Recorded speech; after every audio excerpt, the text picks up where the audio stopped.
$1 million or she dies. You have 48 hours. The voice on the other end was distorted, mechanical, like someone speaking through a broken radio. But the words were clear enough to stop my heart mid-beat and drain every ounce of warmth from my body. It was Thursday, 7 p.m. My construction company had just landed the biggest contract in its history, a mixed-use development in downtown Austin, and I'd been working 16-hour days for weeks. The kind of schedule that makes your wife roll her eyes when you finally stumble into bed. "Who is this?" I asked, my voice steadier than I felt. "That doesn't matter, Mr. Mitchell. What matters is your wife, Jessica. She's comfortable for now. Let's keep it that way." My blood turned to ice water. "Let me talk to her. I need to know she's alive." "Not yet. First, you listen." The caller paused, and I heard something in the background. Traffic, maybe a distant siren. She left yoga at 6:15 tonight, took her usual route down Lamar. Blue Honda Civic, license plate starting with JMT.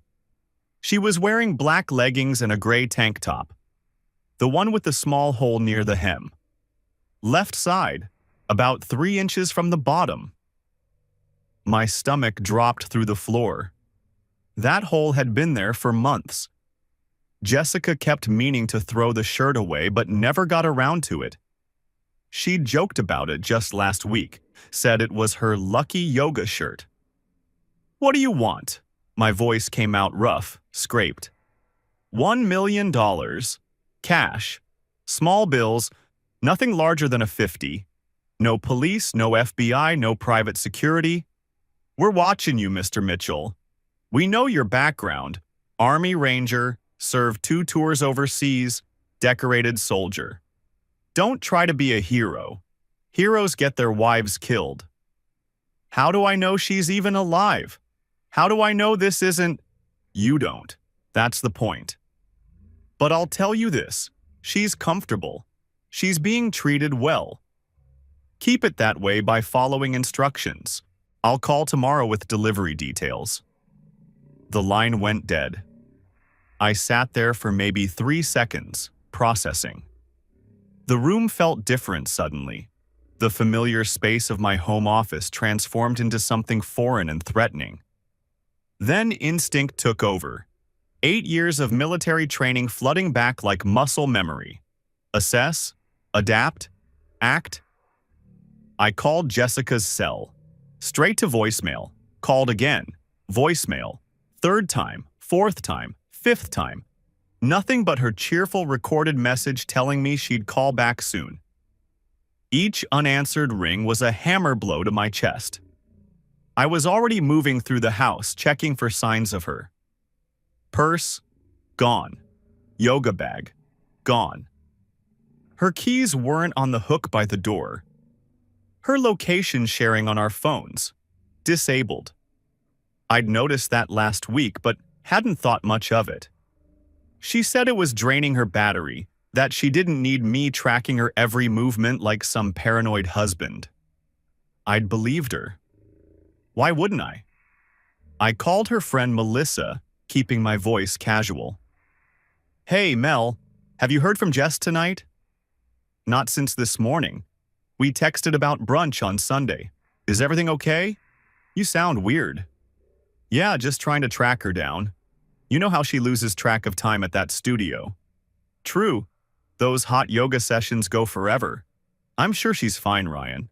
Probably just has her phone on silent." "Probably. Thanks, Mel." 3 more calls to 3 more friends. Same result. Nobody had seen or heard from her since that morning. My hands were shaking as I dialed the last number, and I had to set the phone down for a moment to steady myself. Think. Think like you were trained to think. I pulled up our bank accounts on my laptop, fingers trembling slightly as I typed in passwords. Joint checking, $47,000. Joint savings, $312,000. My business account, $890,000. Most of it allocated to the new project, but technically liquid if I needed it. Investment accounts, Another $600,000 or so, though liquidating those would take time and penalties. The money was there, I could pay. But something felt wrong. A detail I couldn't quite place, scratching at the back of my brain like a splinter under the skin. The caller's voice had been disguised, sure, but there was something about the cadence, the way he'd said, comfortable, almost rehearsed, like someone reading from a script they'd practiced too many times. I didn't sleep that night. I liquidated what I could, moved money around, made notes of what would take longer. Called my bank's after-hours line to arrange for large cash withdrawals. The whole time, my phone sat on the desk in front of me, silent and terrible. A black mirror reflecting nothing but possibilities I couldn't bear to consider.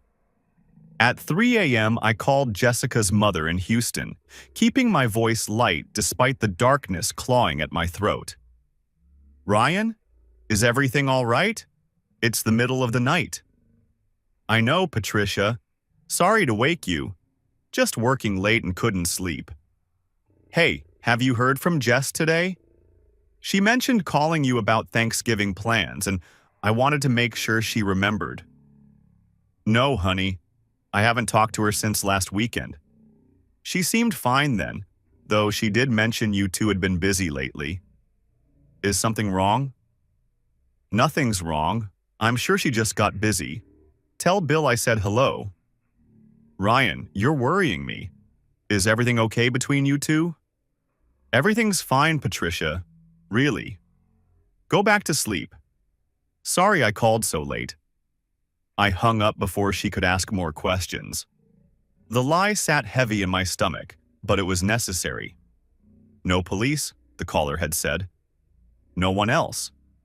By 6 a.m. Friday, I'd made a decision. The caller said no police. Every kidnapping movie, every crime drama, every piece of advice anyone ever gives says to follow the kidnapper's instructions. But I also knew the statistics. I'd studied them during a security briefing years ago when a colleague's family had been targeted. Most kidnapping victims who die within the first 48 hours, and paying the ransom doesn't change that number as much as you'd think. Sometimes paying makes it worse. I drove to the Austin Police Department just as the sun was coming up, painting the downtown skyline in shades of orange and pink that felt obscene given the circumstances. Detective Lauren Price met me in an interview room that smelled like stale coffee and desperation. She was maybe 45, with sharp eyes and silver threading through her dark hair, the kind of face that had seen too much and remembered all of it. Her handshake was firm, no nonsense. "Mr. Mitchell, I'm told you have information about a possible kidnapping." "My wife. Someone called last night, demanded $1 million, said they'd kill her if I didn't pay." "Sit down. Tell me everything." I did. The call. The details about her clothes, her car, her route, the timeline, the voice distortion. She listened without interrupting, taking notes in a small leather-bound notebook that looked like it had seen decades of bad news. When I finished, she leaned back in her chair and studied me for a long moment. Her eyes were unnervingly steady, the kind of gaze that made you feel like she could see through walls. "Let me ask you something, Mr. Mitchell. Has your wife been acting differently lately? Anything unusual?" The question caught me off guard. "What do you mean?" "Changes in routine, new habits, spending patterns, mood shifts, anything that seemed out of character." I wanted to say no. I wanted to say everything was fine, that we were happy, that our marriage was solid as the foundations I built for a living. But something stopped me. Maybe the way Price was looking at me, like she already knew something I didn't want to admit even to myself. "There have been some things," I admitted slowly. The words felt like pulling teeth. "She's been working late more often. Got a new phone a few months back, said her old one was glitching. She's been a little distant, I guess. We haven't been connected the way we used to be. I figured it was just stress. Her job is demanding. What does she do? Pharmaceutical sales. She's good at it. One of the top performers in her region. Price nodded, her expression revealing nothing. When was the last time you and your wife were intimate, Mr. Mitchell? The question hit me like a slap. What does that have to do with humor me? I thought about it. Really thought about it. The answer made my stomach clench. July, I think. Maybe early August. We've both been busy. That's 4 months. I know how to count, detective. I'm not criticizing. I'm establishing a pattern. She closed her notebook. Here's what I think we should do. Before you hand over $1 million, let's run the phone trace. Give me 6 hours. 6 hours could be the difference between, trust me, Mr. Mitchell. If this is what I think it might be, you'll be glad we waited. What do you think it might be? She hesitated, then shook her head. I'd rather not speculate. Let's see what the trace shows us. The police tech team was faster than I expected. By noon, they had something. Detective Price brought me into a room full of screens and equipment I didn't recognize. A young guy in glasses was pointing at waveform patterns on a monitor. Voice distortion was amateur, Price explained, showing me printouts I didn't fully understand. The app he used, or she, we can't rule anything out, is available for free online. Any idiot with a smartphone can download it. But here's where it gets interesting. She pointed to another screen. We isolated background noise, traffic patterns consistent with the highway, probably I-35 based on the volume and rhythm. And there's a specific type of ambulance siren in the background. It's only used by EMS services in Hays County. Hays County is south of here. Exactly. San Marcos, Kyle, that general area. And we traced the cell tower the call bounced through. You found them? We found where the call originated from. An apartment complex in San Marcos, about 45 minutes south of here. Then what are we waiting for? Let's go. Price hesitated, exchanging a look with one of the other detectives. Mr. Mitchell, there's protocol. My wife might be in that apartment. She might be hurt. She might be dying right now while we stand here talking about protocol. I'm coming with you. She considered arguing. I could see it in her face. But something in my expression must have convinced her it wasn't worth the fight. You stay in the car, no matter what. No matter what you see or hear. Understood? Understood. The drive down I-35 was the longest 45 minutes of my life. I sat in the back of an unmarked sedan, watching the Texas landscape blur past. Strip malls, billboards, the outlet stores outside San Marcos, and tried not to think about what we might find. Instead, I thought about Jessica.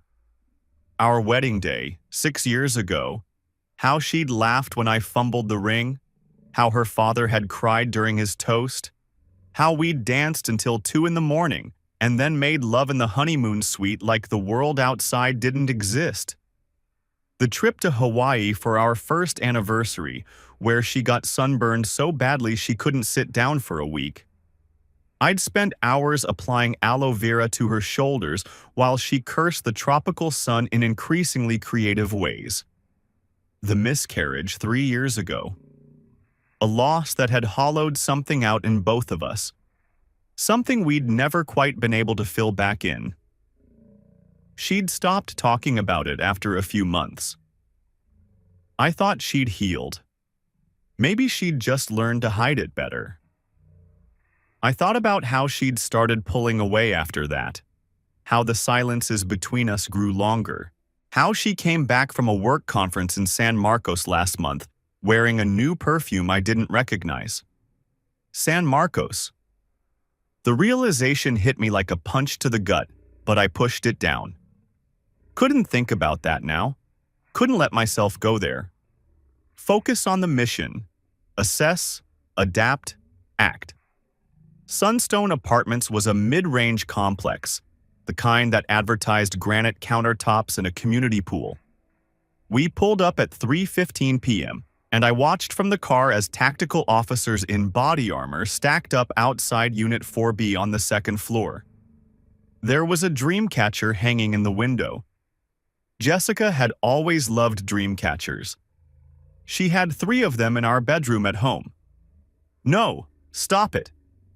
The breach happened fast. Door splintering inward, shouts of, "Police!"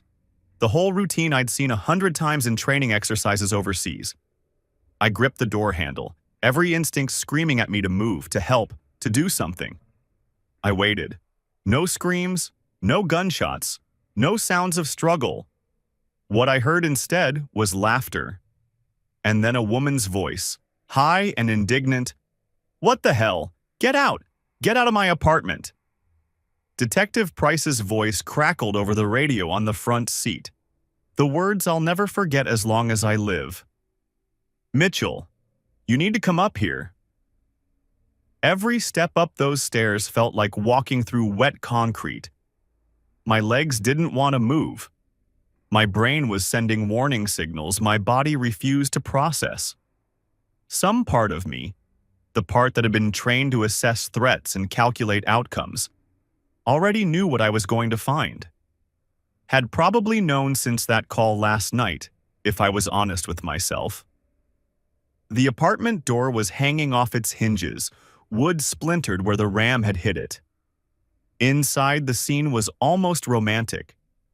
Champagne on ice in a silver bucket. Candles flickering on the dresser. Expensive ones. The kind Jessica always wanted but said were too impractical. Soft jazz playing from a Bluetooth speaker. A king-sized bed, unmade. Sheets tangled in a way that left nothing to the imagination. And there she was. My wife, Jessica. Alive. Untouched. Wearing a silk robe I'd never seen before, her hair mussed, her face flushed with something that definitely wasn't fear. Beside her stood a man in his boxers. Tan. Gym-built. Handsome in that generic way that sells cologne and luxury watches. Perfect teeth. Artfully messy hair. I knew him. Tyler Ashford. He'd come to our house for a barbecue last 4th of July. I'd shaken his hand, offered him a beer, asked about his golf game. He'd told me he worked with Jessica, had just started at the company, was excited to be part of such a great team. Jessica had introduced us. "Ryan, this is Tyler. He's new in the regional office. I'm showing him the ropes." I'd said it was nice to meet him. "You called the police?" Jessica's voice cut through the fog in my brain. Not relief that I'd found her. Not embarrassment at being caught. Not even fear. Annoyance. Pure, undiluted annoyance. "Are you insane? What is wrong with you?" I couldn't speak, couldn't move. The world had tilted on its axis and I was just trying not to fall off. Detective Price stepped forward, pulling something from Tyler's jacket, which was draped over a chair by the door. A burner phone. Cheap prepaid kind you can buy at any gas station for $20. She held it up, and I could see the screen. A voice distortion app, still open, still logged in. "Mr. Ashford, you want to explain this?" Tyler's face went pale. He looked at Jessica, then at me, then at the half-dozen police officers filling the small apartment. His jaw worked like he was trying to form words, but couldn't quite remember how.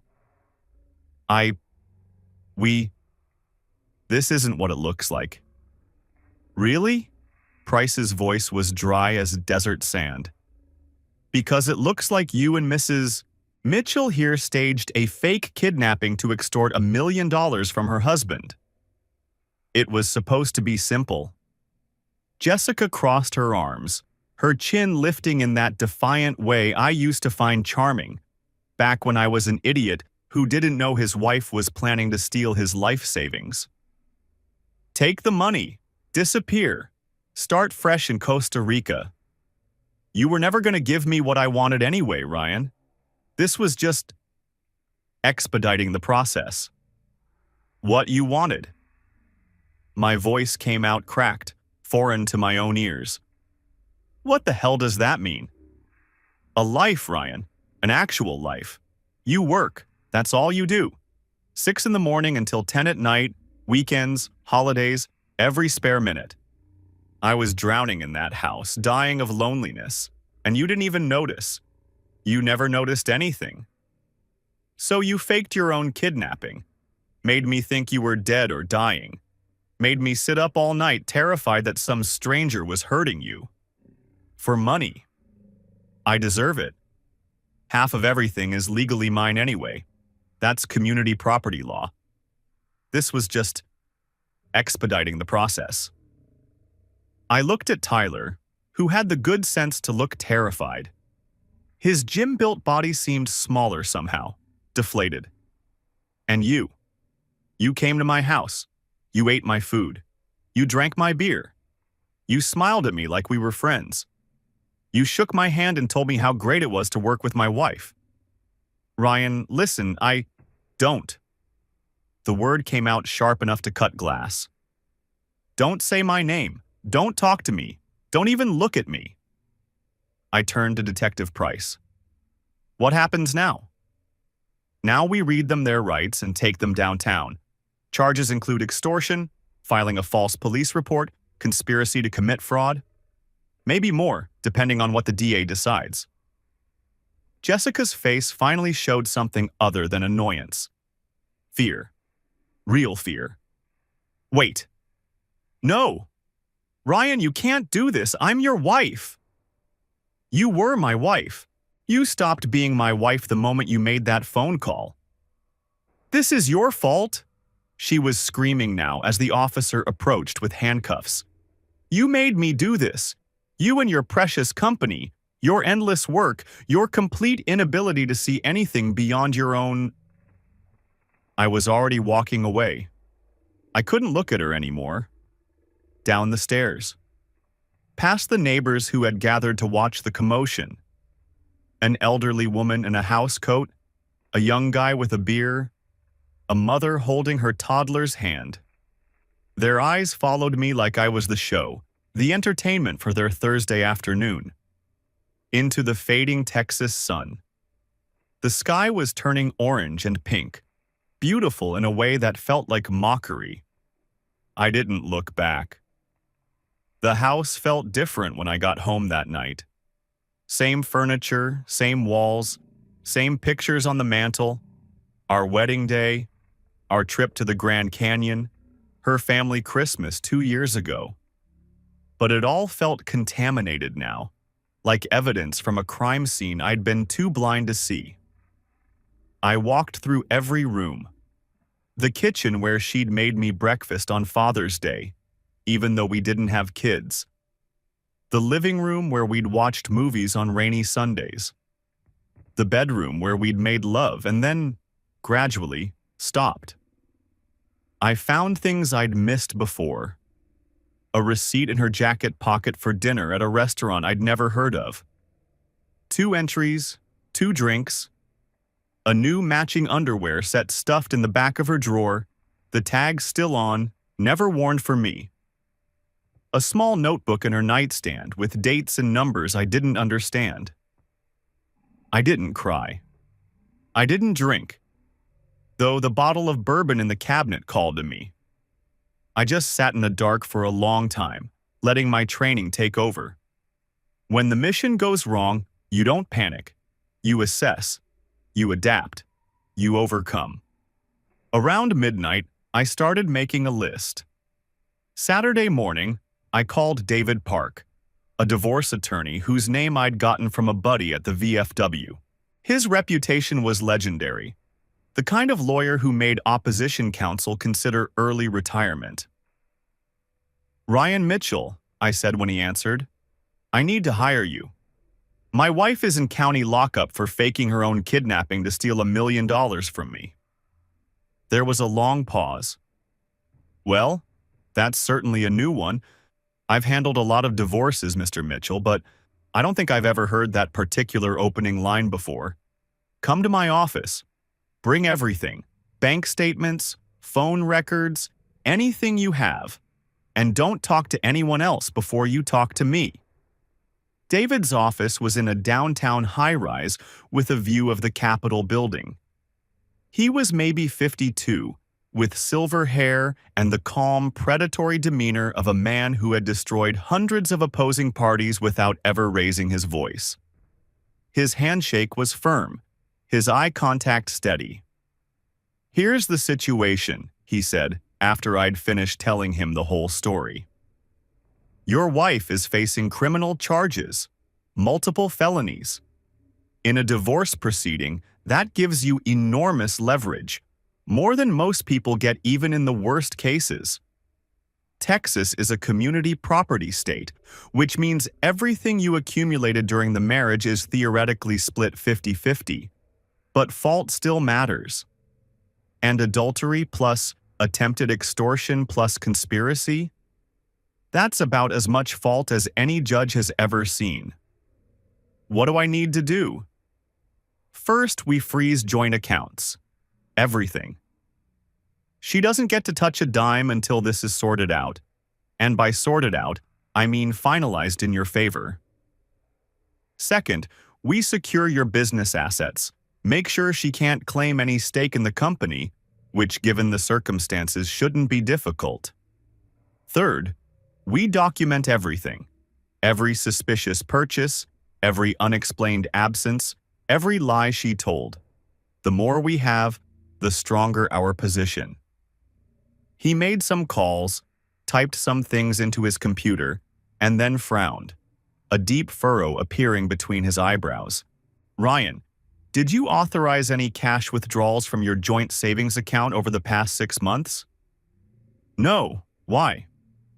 "Because there's $47,000 missing. Small withdrawals, $2,000 here, $1,500 there, all spread out, all under the reporting threshold that would trigger bank alerts. Very deliberate. Very calculated." The number hit me like a second betrayal. $47,000. How many date nights at our favorite restaurant was that? How many weekend getaways she said she was too tired for? How many late nights at work while I sat home alone, trusting her? Can you trace where it went? I'll have a forensic accountant pull the records Monday morning. Her name is Grace Kim, best in the business. Whatever your wife was doing with that money, we'll find it. By Sunday, David had frozen everything. Jessica's parents, a retired accountant and a former school teacher living on a fixed income, had posted her $50,000 bail. They'd had to take out a second mortgage on their house. Jessica was out, and according to David, she was furious about not being able to access a single joint account.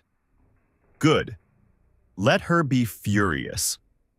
The forensic accountant was a woman named Grace Kim, 44, no nonsense, with wire-rimmed glasses and the kind of analytical mind that could find a needle in a haystack and then tell you exactly when the needle got there, who put it there, and what they were wearing at the time.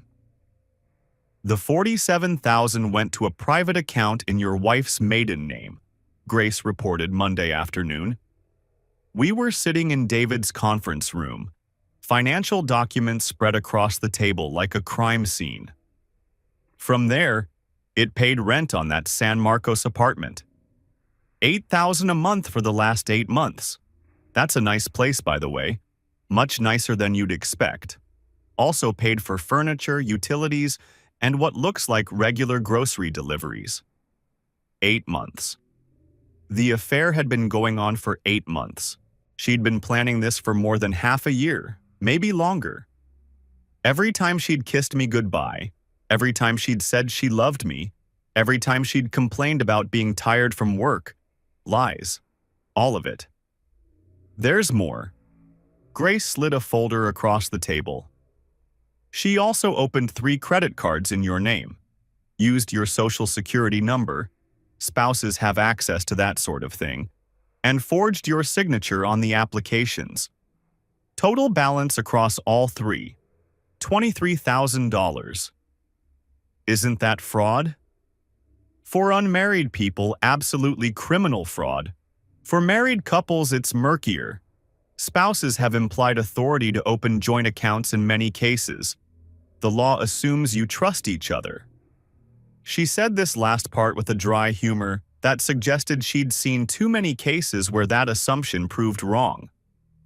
Morally, it's absolutely a betrayal. Legally, it's complicated. I took the folder. Inside were statements showing purchases I'd never made. Designer clothes from stores I'd never visited. Spa treatments at places I'd never heard of. A watch that cost $4,000. I was guessing it wasn't for her. That evening, I got a call from Nate Cooper. We'd been best friends since college. Roommates freshman year, groomsmen at each other's weddings. The kind of friends who knew each other's secrets and covered each other's weaknesses. Ryan. His voice was tight, nervous. I heard about Jessica. Man, I'm so sorry, but I need to tell you something. What? A long pause. The sound of him breathing heavily, working up the courage. 3 months ago, I was in Dallas for work. Conference at the Marriott downtown. I went to dinner at this Italian place a colleague recommended, and I saw Jessica there, with that Tyler guy. It was obvious, Ryan. The way they were looking at each other, touching hands across the table, leaning in close. I should have told you right then. I wanted to tell you, but I kept thinking maybe I was wrong, maybe there was an explanation, maybe I'd misread the situation. You knew for 3 months. I didn't know, no. I suspected. And I was afraid. Afraid of being wrong. Afraid of blowing up your marriage over a misunderstanding. Afraid you'd hate me for being the messenger. The anger that rose in my chest was cold and controlled, nothing like the hot rage I felt toward Jessica. This was something different. Disappointment, maybe. The realization that one more person I trusted had let me down. You should have told me, Nate. You should have called me that night. I know, and I'm sorry. I'll apologize every day for the rest of my life if that's what it takes. Ryan, please. I hung up. Couldn't trust anyone else's perception of my marriage anymore. Couldn't rely on friends who chose comfort over honesty. I had to do my own digging. Tuesday, I started researching Tyler Ashford. Social media, public records, LinkedIn, court records. Anything I could find with a computer and an internet connection. What I discovered made my stomach turn. Tyler had been hired at Jessica's pharmaceutical company 8 months ago, the exact same time the apartment payment started. Not a coincidence. And Jessica had been on the hiring committee for his position. She'd reviewed his resume. She'd interviewed him. She'd recommended him for the job. She hadn't just fallen for him. She'd brought him into her company, handpicked him, created the opportunity for their affair. But that wasn't the worst part. Tyler had a pattern. An ex-fiancé in Phoenix who'd broken off the engagement after discovering he'd opened credit cards in her name. An ex-girlfriend in Chicago who'd filed a restraining order. And this was the kicker, a wife. Amanda Ashford, 32, living in Houston. They'd been separated for a year but never divorced. I found her on social media, still wearing her wedding ring in every photo, still describing herself as married, still posting about working through challenges and growing together. I debated for a long time before I called her. She answered on the third ring, her voice cautious. "Hello? Mrs. Ashford? My name is Ryan Mitchell. I'm calling from Austin, about your husband." A long pause, a sharp intake of breath. What has he done now? I told her everything. The fake kidnapping, the apartment, the affair with my wife, the voice distortion app, the $1 million ransom demand. By the time I finished, she was crying quietly. Soft, broken sobs that made me wish I'd found a gentler way to deliver the news. "I didn't know," she said finally. "About your wife, I mean. I thought he told me he was working on our marriage, that we just needed space, some time apart to figure out what we both wanted. He said he was staying with a friend while we sorted things out. I'm sorry to be the one to tell you this. No, I needed to know. I've needed to know for a long time. I just didn't want to see it." She took a shaky breath. "Can I ask you something? Did you find out how long they've been together? Him and your wife?" "At least 8 months, maybe longer." 8 months. Her laugh was bitter, hollow. "He convinced me to refinance our house 6 months ago. Took $80,000 in equity. Said it was for a business investment, a startup opportunity that was too good to pass up.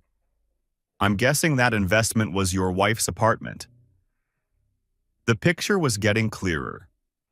Tyler wasn't just a cheater. He was a predator, a financial parasite who found vulnerable women and systematically extracted money from them. A professional con artist in an expensive suit. "Mrs. Ashford, Amanda, I think we should talk more. Compare notes. There might be things you know that I need to know and vice versa. Together, we might be able to put together a complete picture of what he's done." "Yes." Her voice had steel in it now, anger replacing the tears. "Yes, I think we should." Wednesday, I met with David and Grace again. What Grace had found was damning. "Tyler Ashford has nothing in his own name," Grace explained, spreading documents across the conference table. "No property, no real savings, no investments. Every major asset he's ever had has either been in someone else's name or has mysteriously disappeared before creditors could touch it. The man is a professional con artist. He knows exactly how to extract money and leave no trace." "What's our legal strategy?" I asked David. "Multi-pronged. First, your divorce. I'm pushing for complete asset protection. Given the circumstances, I'm confident we can get you everything. House, business, retirement accounts, the works. Jessica will be lucky to walk away with her clothes. Second, the criminal charges proceed independently. You won't have to do anything there, but Jessica's facing real prison time. Third, Amanda Ashford is pursuing civil action against Tyler for fraud in Houston. I've connected her with a colleague down there who specializes in exactly this kind of case. What about my wife? She'll try something. She always does." David nodded grimly. "Her parents are already broke from bail and legal fees. She's going to come begging for help, for forgiveness, for another chance. When she does, don't engage. Everything goes through me. You say nothing to her without my approval." I didn't have to wait long. Thursday afternoon, I was in my home office reviewing project bids when I heard the front door open. Footsteps in the hallway, the distinctive click of her heels on hardwood. And then there she was, standing in my doorway, looking smaller than I remembered. "Ryan." Her voice was soft, pleading. "Can we talk? Just for a minute?" I didn't stand up. You're not supposed to be here. Your bail conditions say no contact. I know, I needed to see you, to explain, to make you understand why I did what I did. Explain what? How you faked a phone call telling me you were going to die. How you practiced that voice, got the distortion just right, made sure it sounded scary enough to be convincing. How you rented an apartment and bought champagne to celebrate stealing $1 million from me. It wasn't like that. Tears spilled down her cheeks, and I felt nothing. Absolutely nothing. Like watching rain on a window, wet, but not touching me. Tyler manipulated me. I was lonely, Ryan, desperately lonely.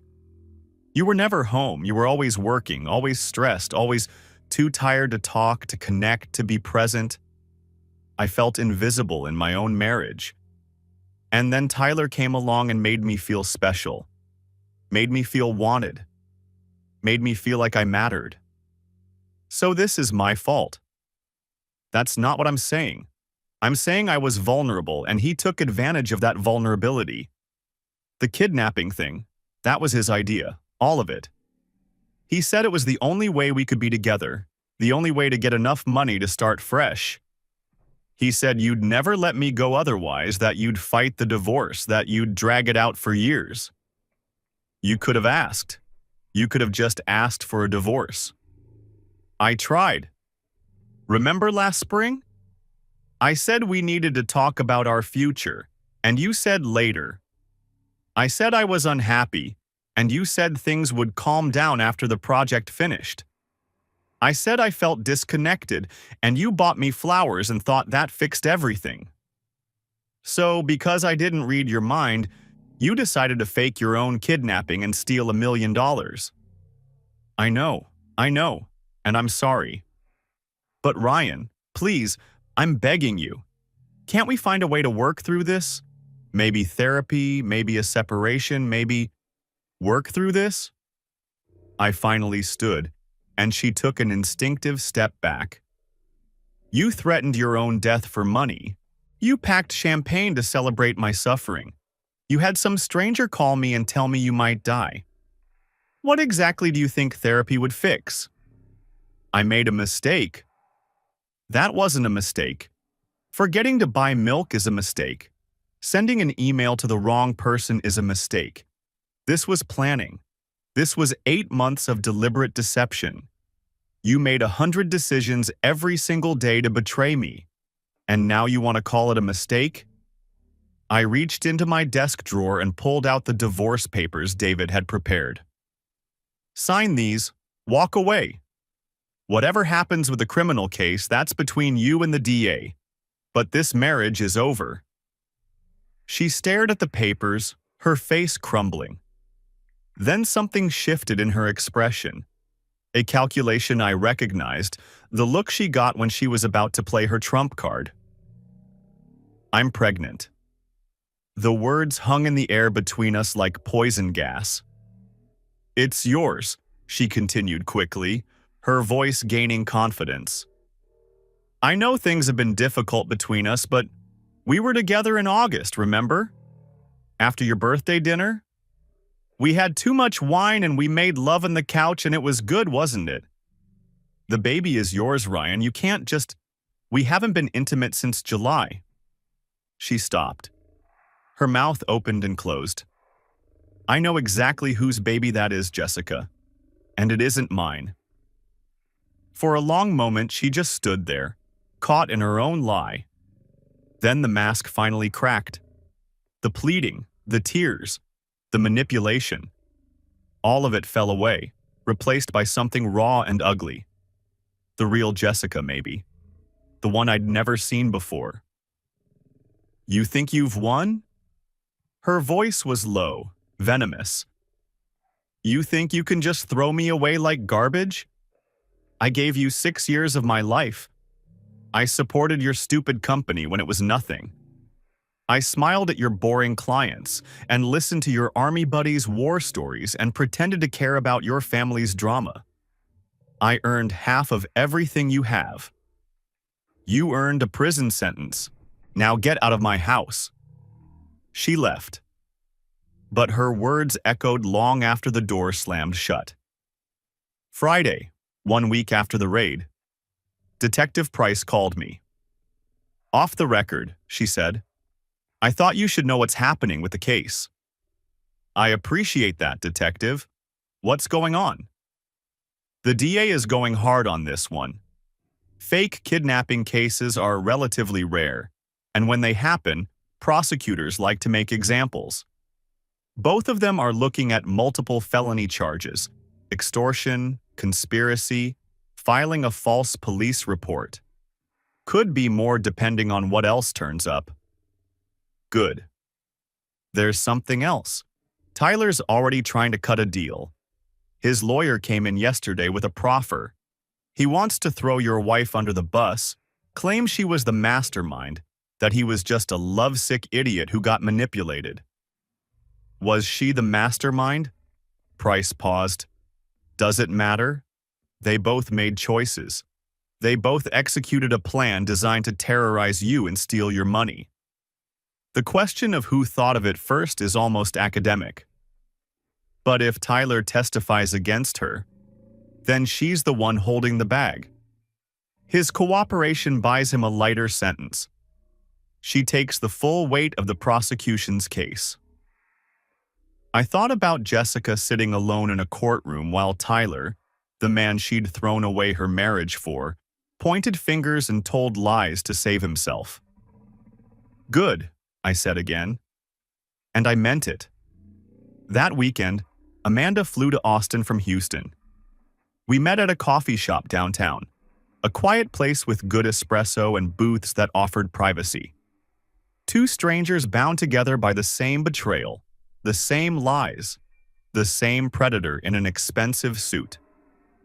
She was prettier than her social media photos, petite, dark-haired, with large brown eyes that held a mixture of hurt and anger I recognized too well.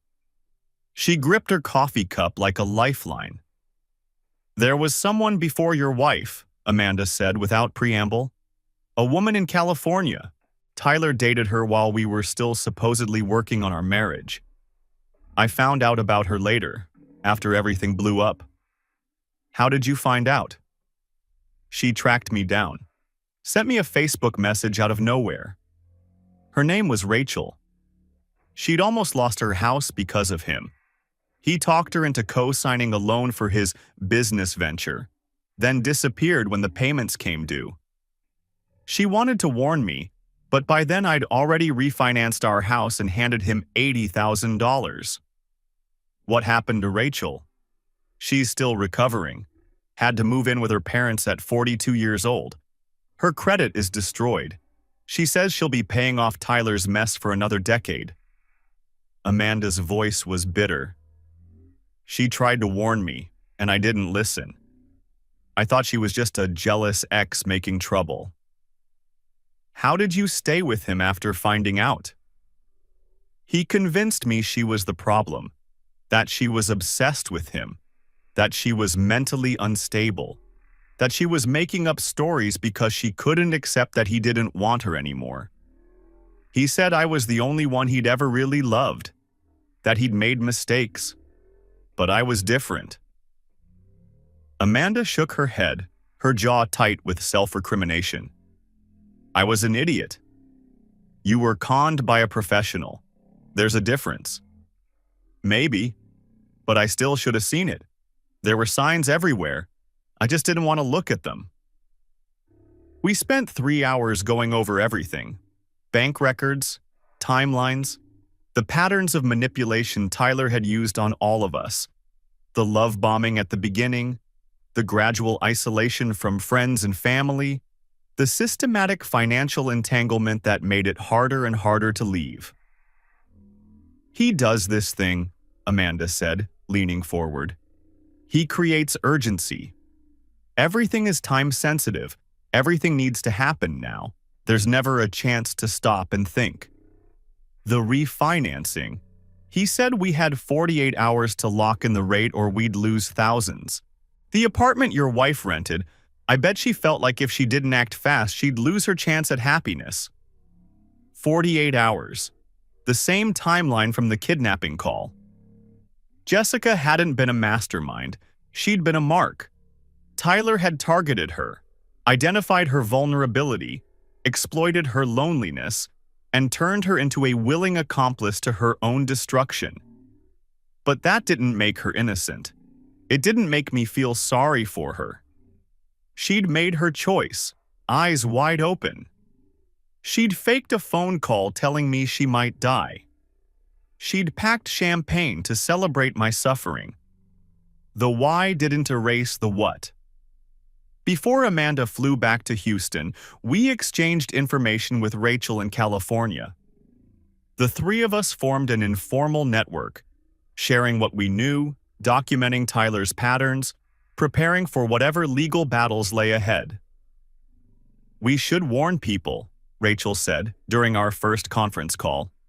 "Other women, before he does this again."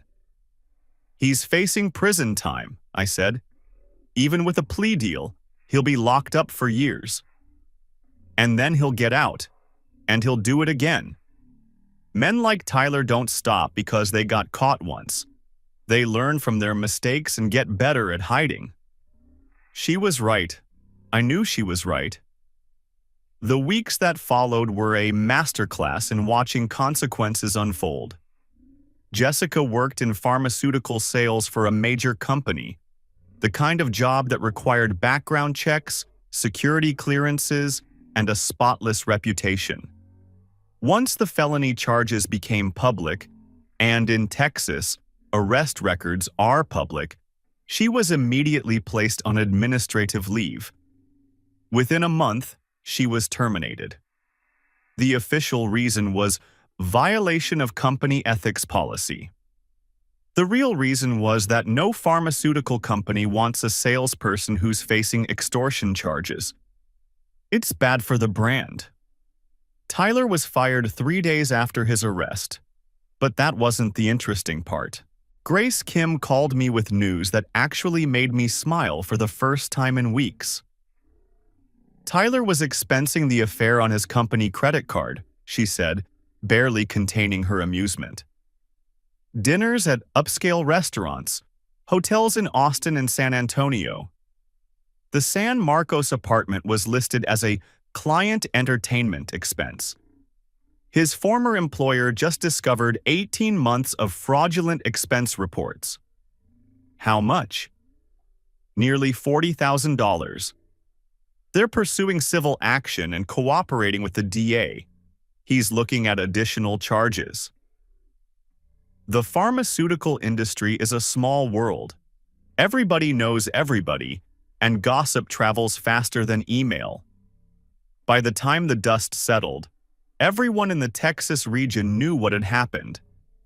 I didn't spread the story. I didn't have to. The arrest report was a public document. People talk. A month after the raid, the plea deals started taking shape.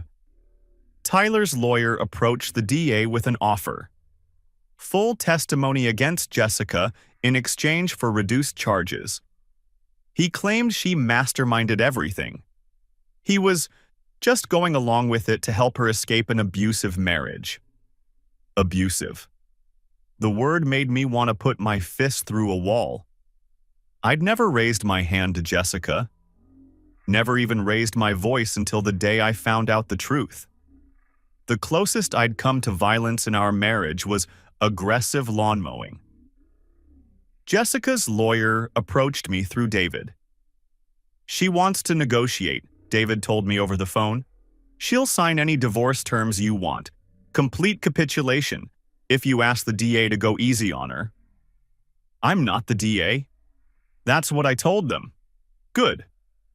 The preliminary hearing was held in a courtroom that smelled like wood polish and anxiety. I sat in the back row. Amanda sat beside me. She'd flown in from Houston, determined to see justice served. Jessica saw us when she walked in, her orange jumpsuit replaced by a conservative dress her parents must have bought her. Her face went pale, and for a moment, she looked genuinely terrified. Good. Tyler testified first. He was calm, rehearsed, utterly without shame. He'd hired a good lawyer, and it showed. She told me her husband was abusive, he said, not even glancing in my direction. She came to me crying, showed me bruises she said he'd given her. She said this was the only way to escape. I was trying to help her get away from a dangerous situation. And the $1 million ransom? The prosecutor asked. That was her idea. She said he owed it to her after everything he'd put her through. I loved her. I wanted to help. And the apartment, the champagne, the romantic setting where you were found? Tyler shrugged, the picture of innocent confusion. She wanted to feel safe. I was just providing emotional support. Jessica did not take this well. He's lying. She jumped to her feet, her lawyer grabbing at her arm. He planned everything. He wrote the script for the phone call. He found the apartment. He bought the voice distorter app. He's the one who… Mrs. Mitchell, please control your client. Jessica's lawyer, a public defender who looked barely out of law school, was trying to pull her back down. Jessica, please. You're not helping yourself. I don't care. He's sitting there lying through his teeth. Tyler, tell them the truth. You said we'd be together. You said we'd disappear to Costa Rica and start fresh. You said you loved me. Tyler didn't even flinch. He kept his eyes forward, his expression one of mild concern, like he was watching a stranger have a breakdown in a grocery store. She's obviously emotionally unstable, he said quietly to the prosecutor. As you can see, I tried to help her, but she was determined to go through with this plan. I should have walked away. I should have reported her. But I thought love could save her. You piece of… It took 2 bailiffs to restrain her. As they dragged her from the courtroom, still screaming accusations, I saw Tyler's mask slip for just a moment. A smirk. Brief, barely visible, gone as quickly as it appeared. But I saw it. Amanda saw it too. She gripped my arm so hard it hurt. Did you see that? She whispered. I saw it. That's the real him. That's who I was married to. The judge called a recess to restore order. Outside the courtroom, Amanda and I sat on a bench in the hallway, watching lawyers hurry past with briefcases and worried expressions. He's going to get away with it, Amanda said. Not completely. He'll do some time, but nowhere near what he deserves. And Jessica's going to take the fall. Yes. Does that bother you? That she's being set up as the mastermind when he's probably the one who planned everything? I thought about it. Really thought about it. No, I said finally. She made her choices. She could have walked away at any point. She could have come to me with the truth months ago. She could have chosen not to make that phone call. Whatever Tyler is, whatever he manipulated her into, she still chose to terrify me for money. She still chose to fake her own death. I can't forgive that. Amanda nodded slowly. I understand. I feel the same way about Tyler. I can hate what he did to me and still hold him accountable. Both things can be true. Both things can be true. 6 months later, the trials concluded. Tyler took his plea deal. 3 years, eligible for parole in 18 months. A slap on the wrist for destroying multiple lives. He'd be out before I finished paying off the legal fees. Jessica went to trial. She refused to plead guilty, insisted on telling her story, believed a jury would see her as a victim of Tyler's manipulation. The jury deliberated for 4 hours. Guilty on all counts. 5 years. Eligible for parole in 2. Amanda filed her civil suit against Tyler in Houston. She won a judgment for $95,000. Every penny of the equity he'd stolen, plus damages. She'd probably never collect a dime of it. Tyler had nothing, would probably have nothing for years. But the judgment would follow him forever. Every background check, every credit application, every woman who Googled his name would find it. The divorce was finalized 2 months after the raid. Texas is a community property state, but fault still matters. Final terms. I kept the house. I kept my business, 100%. I kept all retirement accounts. Jessica received nothing except her personal belongings. She was responsible for all credit card debt she'd created in my name. No alimony. She signed because she had no choice. The day the divorce was finalized, she asked to speak to me one last time. Her lawyer arranged it through David. She was thinner than I'd ever seen her. Older looking. The pregnancy was showing now, a visible reminder of everything she'd destroyed. "I know you hate me," she said, "but I need you to know. I did love you once. Before everything went wrong between us." I looked at her for a long moment. The woman I'd married. The woman I'd planned to grow old with. The woman who'd made a phone call telling me she might die unless I paid $1 million. "I know," I said finally. "That's the worst part." I walked out without looking back. A year after the raid, I sold the house. Too many ghosts in those rooms. I tried to stay at first. Tried to reclaim the space, make new memories, convince myself that a building was just a building. But everywhere I looked, I saw echoes of lies. The kitchen where she'd kissed me goodbye on her way to work. The living room where she'd fallen asleep on the couch while I thought she was tired from a long day, not from spending hours with another man. The bedroom where I'd held her at night, not knowing she was already gone. I put it on the market in March, sold it in 2 weeks, well above asking price. The new owners were a young couple expecting their first child. They were so excited, so full of hope. I didn't tell them what had happened there. Let them make their own memories.